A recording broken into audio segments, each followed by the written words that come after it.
একটু আদা কুচি আর একটু লঙ্কা কুচি দিয়েছিলাম, যেটা ক্লিপসে নিতে ভুলে গেছি। চলো তারপরে ভাতটাকে দিয়ে একে একে যেগুলো আমি ভেজে রেখেছিলাম সেগুলো দিয়ে দিলাম, স্বাদ মতো নুন আর মিষ্টি দিয়ে দিলাম, মানে চিনি দিয়ে দিলাম। ভালো করে এবার সব কিছু মিশিয়ে নেব। এই যে ভালো করে আমি সব কিছু মিশিয়ে নিচ্ছি, বেশি নাড়াবো না, কারণ বেশি নাড়লে ভাতগুলো ভেঙে যাবে। আমার পুরো মেশানো হয়ে গেছে, লাস্টে 1 চামচ মতো ঘি দিয়ে দেবো।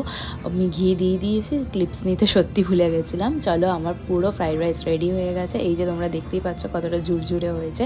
আমার পুরো ফ্রাইড রাইস কমপ্লিট। চলো এবার এটা গরম থাকার জন্য হাঁড়িতে ঢেলে নিই। আমার পুরো ফ্রাইড রাইস রেডি, এই দেখো গরম গরম ফ্রাইড রাইস রেডি। চলো এবার খাওয়া যাক।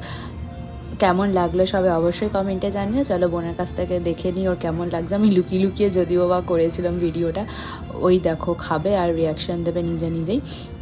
তো ভালোই লেগেছিলো। চলো আজকের মতো বাই, ভালো লাগলে একটা লাইক করে দিই।